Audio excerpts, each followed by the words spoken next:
Fresh Morning. Fresh Morning. Vous êtes sur les 104.5 Urban FM, la station urbaine. On est avec Mosley. Mosley, bonjour. Bonjour Dafresh, bonjour tout le monde. Rapproche-toi du micro, oui, s'il te plaît. Effectivement, désolé. Alors, on parle de quoi ce matin? Ce matin, on parle d'éducation et on parle de baccalauréat. D'accord, ok. Tu sais qu'en ce moment, nous sommes... Tu ne parleras pas de politique ce matin? Mais c'est de la politique. C'est de la politique. Oui. Parce que parler d'éducation, c'est de la politique. Tu sais qu'il y a tout un ministère dédié aux questions d'éducation au Gabon. Qu'il s'agisse d'éducation primaire, secondaire ou encore du supérieur. Il y a tout un ministère aujourd'hui qui s'intéresse du moins qui est chargé de gérer la question. Donc c'est de la politique entre autres. Mais ce qu'il faut dire aujourd'hui, parce que c'est une situation assez récurrente désormais, vous savez que à l'approche de chaque examen, on a comme aujourd'hui une petite tradition qui s'est installée où on voit une certaine levée de bouclier, où on a des enseignants qui se soulèvent pour pouvoir réclamer un certain nombre de choses au ministère. Il peut s'agir de la réclamation des situations administratives ou encore en ce qui concerne le traitement de façon générale, mais aussi et surtout, depuis à peu près 3 ans, on est en face d'une situation qui fait qu'ils sont de plus en plus amenés à faire grève pour pouvoir rentrer dans, on va dire, le paiement de leurs vacations. Vous savez que chaque année, à chaque organisation des examens, il y a ce qu'on appelle l'invitation, on invite des enseignants à aller corriger les examens, que ce soit le CEP, le BPC ou encore le baccalauréat. Et à ce titre-là, ils ont le droit de percevoir une petite allocation, du moins, on va dire ce qu'on appelle vacation, qui va varier en fonction du temps mis, notamment aussi, et des copies qui ont été corrigées. Et à ce titre-là, chaque année, normalement, on devrait les payer après service fait. Sauf que depuis un certain temps, ils vivent dans une situation où ils sont obligés à chaque fois de manifester, de réclamer, de poser des actes parfois qui peuvent heurter aussi bien les parents d'élèves que l'opinion nationale, parce qu'à un moment donné, ils se posent la question de savoir aujourd'hui, est-ce que cet argent, ce budget qui est normalement compris dans le budget annuel de l'État, est-ce qu'aujourd'hui il faille à chaque fois se lever pour pouvoir le réclamer? Et c'est ce qui donne tout le sens à cette chronique, parce qu'on se pose beaucoup de questions désormais. On a comme l'impression qu'il faille désormais entrer dans une situation de revendication permanente pour qu'on puisse vous entendre au niveau de l'exécutif. D'ailleurs, pour ceux qui suivent l'actualité, vous avez pu remarquer que même les sages-femmes ont récemment fait une sortie à l'hôpital général où elles réclamaient 14 mois d'arriéré de paiement de la prime qui leur est due. Or, ce sont des situations qui ne devraient pas arriver, parce que en réalité, quand on va au fond, on sait très bien que les questions de réclamation ne devraient pas se porter uniquement, du moins ne devraient pas porter sur des questions de primes, parce que selon le statut général de la fonction publique, il y a ce qu'on appelle le service fait, et le statut général de la fonction publique dit clairement qu'il est nécessaire qu'à chaque fois qu'un agent public exécute une tâche, qu'il soit payé par la suite. Or, on se trouve dans cette situation qui devient quand même infernale pour beaucoup, et on est en droit de se demander si exactement on va dire, ces multiples primes qui sont souvent parfois connexes au salaire des agents publics ne sont plus budgétisés, ou pourquoi il y a un retard. Qu'est-ce qui fait qu'à chaque fois il faille amener les agents publics à revendiquer pour qu'on puisse procéder à ce paiement? Alors les faits sont que depuis lundi, on devait procéder au début des examens, du moins des évaluations sportives pour le baccalauréat, sauf que le mouvement des enseignants d'éducation physique et sportive, ils se sont d'ailleurs regroupés en syndicat national des enseignants d'éducation physique et sportive, et ce syndicat a décidé du blocage de l'évaluation, parce que simplement ils réclament à ce qu'on puisse leur payer les vacations de la session du bac 2020, ce qui est quand même plus ou moins, on peut dire, quelque chose de normal, parce que vous ne pouvez pas avoir fait un travail hier, et puis aujourd'hui on vous donne le même travail alors qu'on n'a pas encore épongé l'ardoise d'hier. Ça fait quand même bizarre lorsqu'on essaie un peu de voir la chose. Et c'est ce qui a poussé ces derniers à bloquer. On a vu par exemple au lycée technique Omar Bongo, depuis lundi, il n'y a pas d'évaluation. Et c'est comme ça à peu près dans tous les établissements de Libreville et même à l'intérieur du pays. On se rappellera qu'au mois d'avril, il y avait déjà eu des signes annonciateurs de ce mouvement, notamment du côté de Wellington, où les enseignants DPS avaient décidé d'interpeller le directeur d'académie provinciale pour lui signifier que s'il n'y avait pas le paiement de ces vacations-là, il n'allait pas procéder aux évaluations des candidats au baccalauréat session 2021. Et c'est la même chose qui s'est fait dans la Nyanga. Et aujourd'hui, on arrive à une situation qui est en train de se généraliser. Beaucoup de personnes peuvent penser qu'il s'agit simplement d'une action menée peut-être uniquement par les enseignants DPS. C'est cette question qu'on concerne tous les agents du ministère de l'Éducation nationale qui ont été conviés à l'organisation du baccalauréat l'année dernière.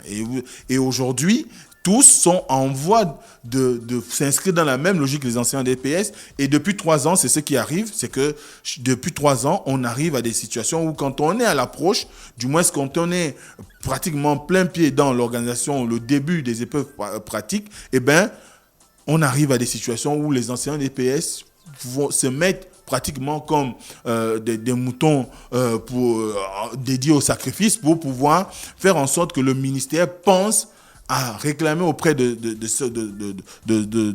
ministère du budget le paiement de ces vacations-là. Et ce qui fait qu'aujourd'hui, on est quand même en droit de se dire, est-ce qu'il faudrait nécessairement qu'on arrive à cette situation? Ensuite, quand on écoute un peu, on a comme l'impression qu'il y a quand même une situation où on met beaucoup plus en avant l'idée qu'il est nécessaire aujourd'hui de toujours arriver à décrisper les situations par la menace. Parce qu'il faut savoir que hier, il y a eu une rencontre entre le ministre de l'Éducation nationale dans l'après-midi, de toutes les façons, dans l'après-midi. Et cette rencontre avait pour objectif de pouvoir apaiser, du moins détendre l'atmosphère, faire en sorte que les enseignants DPS puissent reprendre le chemin des stades, des circuits de sport, des établissements pour évaluer les élèves. Sauf que ce qui en ressort, c'est que finalement, le ministre a plutôt brandi une menace. La menace étant celle de se dire, si vous ne reprenez pas, nous sommes en droit de contacter le ministère du budget ou pour pouvoir suspendre vos soldes du mois. Donc, si vous ne reprenez pas le chemin... vous aussi, vous menacez le ministère, non? Je ne sais pas. Bon, les syndicats, pas vous.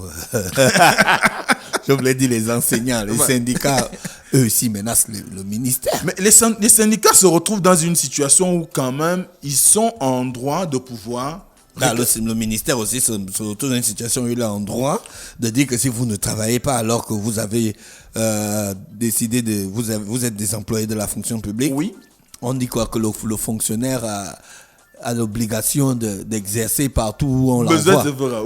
Besoin se fera. Oui. Alors, dans les conditions difficiles. Non, c'est pas dans les conditions difficiles. Ça quand même, on peut pas dire que quelqu'un va être embauché par un organe ou une entreprise ou bien une structure administrative pour qu'il aille souffrir. Non, parce qu'aujourd'hui... Mais c'est les risques du métier. Non, ça c'est pas un risque d'Afresh.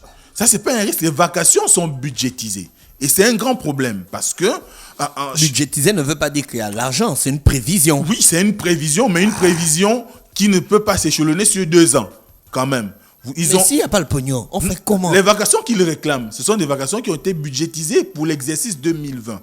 On est en 2021, ils sont en train de réclamer cet argent, et à un moment donné, il faudrait bien qu'on leur dise si ils auront droit à cet argent ou pas.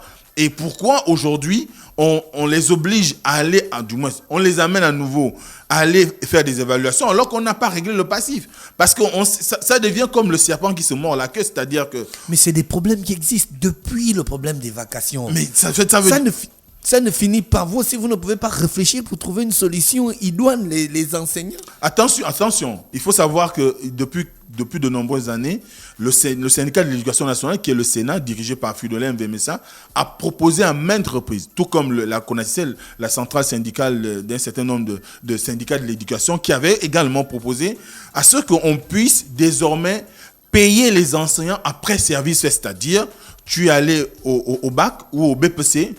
Quand tu as fini tes corrections, on connaît exactement le bordereau, on sait le nombre de copies que tu as eu, le temps mis, et ainsi de suite. Et à la fin, on doit procéder au calcul. Et quand une semaine ou 2 semaines plus tard ou 1 mois plus tard, on peut quand même faire le pas de payer cet argent-là. Ça éviterait qu'on soit toujours à des situations de blocage. Parce qu'aujourd'hui, ça donne l'impression que les enseignants ont toujours tendance à se lever quand il s'agit de rémunération.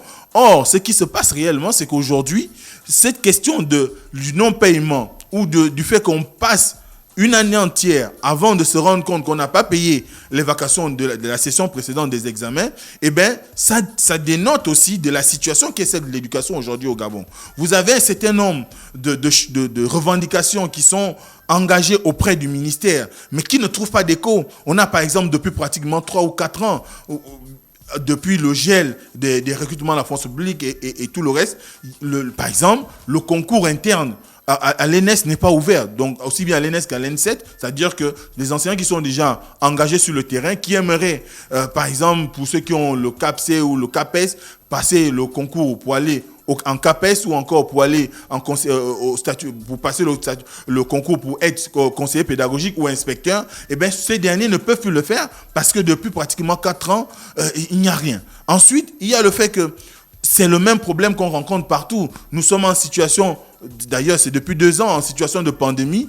Et cette situation de pandémie implique que les enseignants, par exemple, qui vont évaluer les apprenants lors de l'EPS, devraient avoir un minimum... On devrait être dans les chiffres édictés par le gouvernement. On nous dit aujourd'hui que les rassemblements publics ne doivent pas dépasser 30 personnes. Jusqu'à maintenant, ça n'a pas été revu. Or, ceux qui sont chargés des évaluations aux examens sont amenés à évaluer par jour entre 80 et 100 élèves. C'est énorme comme personne à gérer. Ça va au-delà des quotas exigés par rapport à la mesure liée à l'observation des mesures de lutte contre le coronavirus. À ce moment-là, ça cause quand même un problème. Vous avez des problèmes infrastructurels. Vous avez des problèmes liés, par exemple, à la disponibilité du matériel pédagogique dans les lycées et collèges. Vous avez des problèmes d'électricité, les problèmes d'eau. J'en passe. À ce moment-là, la question des vacations est en train on va dire plus ou moins, faire en sorte qu'on oublie l'essentiel. L'essentiel, c'est la mission d'éducation qu'on assigne à l'enseignant. Lorsqu'on le réduit simplement à pouvoir aujourd'hui, à chaque année, du moins chaque année, à revendiquer rien que les vacations, et bien à un moment donné, ça laisse sous-entendre qu'au niveau du ministère, on ne prend pas suffisamment au sérieux la question de l'éducation, et même au niveau du gouvernement, parce que d'ailleurs, c'est le parallèle qu'ils font aujourd'hui. Lorsqu'on donne, par exemple, on envoie un agent du ministère de la Solde ou du moins de la direction de la Solde ou encore du ministère des Finances ou encore d'un tout autre ministère, quand on l'envoie en mission quelque part, aussitôt la mission est décidée, aussitôt il y a un budget qui est affecté, aussitôt il a ce budget-là. Et les vacations sont considérées, du moins la participation aux examens est considérée par les enseignants comme étant une mission. Une mission qui, à la fin, devrait faire l'objet du paiement de la somme due. Mais comment on se retrouve avec des situations où on amène des agents à pouvoir réclamer ce dû-là, alors que ce sont des choses qui sont prévues d'avance. On sait exactement combien de personnes vont être invitées pour aller aux corrections. On sait exactement ce que ça devrait coûter par rapport à l'effectif des élèves qu'on a à travers le pays qui passent les examens. Donc, à ce moment-là, il ne devrait pas normalement avoir de retard lorsqu'il s'agit du paiement. Mais aujourd'hui, malheureusement, c'est ce que vivent aujourd'hui le monde de l'éducation. Et ça fragilise des personnes. Qui sont ces personnes? Ce sont les élèves. Parce que lorsque vous allez tous les jours au centre d'examen et qu'on vous dise revenez demain, jusqu'à ce qu'on puisse vous dire exactement quel jour vous allez passer à un moment donné, ça peut quand même décourager. Moi, j'ai vu mais déjà en temps normal, pendant l'année scolaire, il y a des élèves qui ne viennent pas à l'école parce que simplement, les parents n'ont pas d'argent à leur donner pour payer le transport. Et imaginez que vous êtes programmé entre lundi et mercredi. Parfois, c'est 3 jours. De lundi à mercredi ou de lundi à vendredi. Et que le parent a prévu cet argent-là uniquement pour cette période. Et qu'à la fin, vous vous retrouvez dans une situation où vous ne pouvez plus avoir de l'argent de taxi. L'élève va faire comment? Il se retrouve pénalisé. Donc, à ce moment-là, il faudrait au moins qu'au niveau des différents ministères impliqués dans la question du paiement des vacations, on soit en mesure de pouvoir réellement repenser le mécanisme. Il faudrait qu'on arrive à discuter avec les syndicats. Il ne sert à rien de brandir la menace de suspension de solde. D'ailleurs, cette solde qui est toujours due, par exemple, pour un certain nombre d'enseignants qui avaient fait grève autour des années 2015, ils ont des mois d'aéré d'impayés de salaire parce qu'on leur a suspendu la solde. Ils n'ont jamais été rétablis dans leurs droits et jusqu'à aujourd'hui, ça traîne. Il y a des gens qui réclament toujours la PIP et de 2015, elle n'est toujours pas payée. Il y a autant de choses aujourd'hui dans le monde de l'éducation que si on arrive à des situations où on va amener tous les enseignants à se mettre en grève, connaissant la situation actuelle, je pense qu'on peut quand même arriver à une situation difficile qui sera ingérable pour le gouvernement. Donc il est nécessaire aujourd'hui qu'on trouve des mesures ou qu'on trouve le moyen de négocier ou de travailler conjointement avec les syndicats, de travailler conjointement avec les enseignants et de faire en sorte que ça devienne quelque chose qui permette à ce qu'on puisse dénouer la situation et non amener les gens à se radicaliser. Parce qu'au sortir de la rencontre avec le ministre... Vous, petit truc, il faut se radicaliser. Mais les Gabonais, c'est maintenant comme ça, c'est une nouvelle radicalisation ou bien? Non, c'est pas une nouvelle radicalisation. Le problème aujourd'hui, c'est qu'on a comme l'impression que le seul langage que le gouvernement entend facilement et que, parce que... Vous avez comme l'impression, ce n'est qu'une impression. Je dis c'est une impression. Et à cause de cette impression, vous voulez vous radicaliser. Qui découle de l'observation sur le terrain. C'est-à-dire que... Donc vous observez les impressions. Non. On observe les attitudes. On observe la manière de gérer les crises. Parce que quand on regarde aujourd'hui, la seule fois où il y a eu quand même une prise de décision, un engagement concret du gouvernement, c'est à chaque fois qu'il y a eu d'abord une situation où les populations ont envahi le pavé, ou bien ont battu le macadam, ou encore qu'il y a eu une sérieuse montée d'adrénaline, et c'est à ce moment-là et à cet instant qu'on décide de réellement résoudre des problèmes. Et ce n'est pas normal. On ne peut pas avoir un gouvernement qui agit tout le temps sous pression. Il faut avoir un gouvernement qui soit proactif et qui lui-même arrive à anticiper des événements, pas que ce soit ses employés qui arrivent à chaque fois à le mettre à dos et le forcer à régler un problème qui devrait normalement être réglé depuis fort longtemps. Donc à ce moment-là, il faut comprendre qu'aujourd'hui, la situation qui prévaut dans l'éducation n'est pas de nature à rassurer qui que ce soit. Parce que si les enseignants ont décidé, du moins de ce que j'ai entendu dire et ce que je lis dans les différents réseaux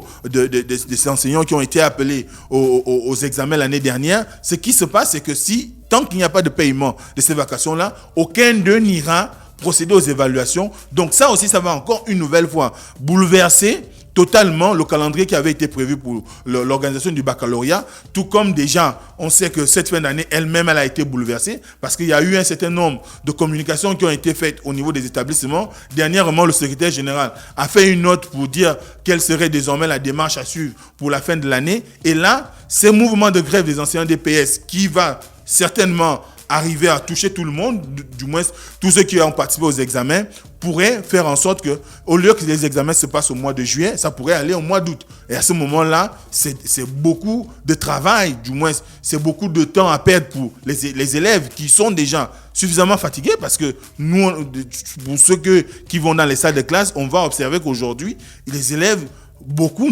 n'arrivent plus à suivre le rythme parce qu'ils sont fatigués. Déjà, il y a eu beaucoup de coupures durant l'année qu'on ne justifiait pas. Et d'ailleurs, récemment, là, beaucoup ne justifiaient pas la semaine que les élèves sont allés prendre à la maison parce qu'elle n'a jamais existé. À ce moment-là, il faut qu'on arrive à travailler, à faire en sorte qu'il y ait une certaine sérénité dans le monde de l'éducation, qu'on prenne en compte les revendications des syndicats, notamment en ce qui concerne ces questions de paiement des vacations, parce que c'est elle qui aujourd'hui est pratiquement l'élément déclencheur de tous les mouvements de grève depuis pratiquement 5 ans, mais on n'y fait pas très attention, on arrive à agir seulement après pression, et cela montre qu'à suffisance, peut-être, l'éducation n'est plus aujourd'hui une priorité réelle de la part du gouvernement. Merci Mosley qui revenait donc sur la situation de l'éducation à quelques semaines du bac. Le bac c'est quand? Le bac c'est, on va dire, à partir de la mi-juillet. Est-ce que toi tu as appelé à la correction du bac? Non, les convocations ne sont pas encore sorties. Ça dépend, on verra. Mais si tu appelles, est-ce que tu partiras? Je pourrais partir comme je pourrais ne pas partir parce que... Ou non? Tu pars ou tu ne pars pas? Non, il faut dire les choses telles qu'elles sont. Moi, on t'a posé la question, tu pars ou tu ne pars pas? Je pourrais partir comme je pourrais ne pas partir. Pourquoi? Parce qu'il y a aussi une question de dignité derrière. Donc ta dignité, je ne devrais pas revendiquer pour qu'on me paye une participation à la correction des examens. Je ne devrais pas revendiquer parce que c'est quelque chose qui tombe sous le sens en fait.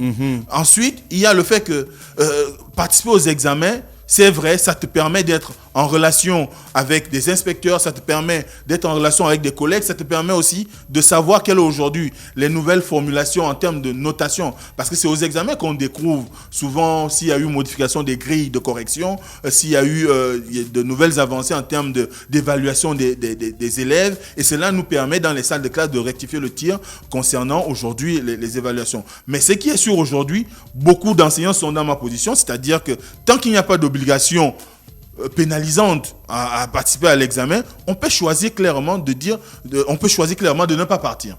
Mais après, l'appel de la patrie, mon frère, l'appel de la patrie t'appelle que viens corriger le bac. Tu fais là, je ne pars pas, ou je pars, ou je ne pars pas. Non, c'est pas la patrie. C'est un travail de la patrie en plus. Parce que la patrie me demande d'être dans une salle de classe pendant 9 mois. Ça, je le fais. Ensuite, la patrie qui m'invite à aller corriger les examens doit savoir que je l'ai appelé et en l'appelant, je dois pouvoir lui garantir ce que je lui ai promis. Si je ne le fais pas, ça veut dire que la patrie elle-même se met en porte-à-faux avec la loi. Et la patrie aujourd'hui est tellement en porte-à-faux avec le monde des enseignants, est tellement injuste avec le monde des enseignants, qu'à un moment donné, il y a une situation on va dire, je ne vais pas parler d'antipatriotisme, mais il y a plus cet engouement qui devrait habiter l'enseignant en ce qui concerne l'engouement est entretenu par le pognon. Non, c'est pas forcément le pognon. Parce que quand tu vas à l'éducation, du moins quand tu travailles à la fonction publique, ce n'est pas pour t'enrichir. Si tu t'enrichis réellement, c'est que tu as d'autres mécaniques que tu mets en place pour pouvoir arriver à prendre des sous, à soutirer des sous à l'État. Ah, tu travailles à la fonction publique, c'est pas pourquoi? Non, on ne va pas à la fonction publique pour s'enrichir. Donc ceux qui se passent dehors là, tu ne vois pas ça? Non, ceux qui s'enrichissent étant agents publics, ils savent comment ils font. Mais ce qui est sûr, avec ce qu'on a comme grille salariale, en réalité, un enseignant, je parle du secteur que je connais le mieux, quand on est enseignant ou quand on est agent public, il y a une grille de salaire. Il y a une grille qui nous permet de savoir au bout de 10 ans où tu pourrais être, au bout de 20 ans où tu pourrais être, et dans 30 ans, très souvent la carrière à la fonction publique c'est maximum 35 ans à la fonction publique. Après on va à la retraite. Mais on sait exactement, quand vous êtes au bout de l'échelon, c'est-à-dire vous êtes en A1 et vous avez pulvérisé tout ce qu'il y a comme indice et situation de reclassement, vous ne pouvez pas aller au-delà de 3 millions. C'est impossible. Donc, à ce moment-là, s'enrichir, devenir riche en tant qu'agent public, bon, c'est vrai que dans notre pays, on voit des instituteurs milliardaires, mais bon, ce qui est sûr, c'est qu'ils savent comment ils ont fait. Mais la vérité, c'est qu'un agent public ne peut pas s'enrichir. Quand on est agent public, on choisit le sacerdoce. C'est comme être prêtre, c'est comme être pasteur.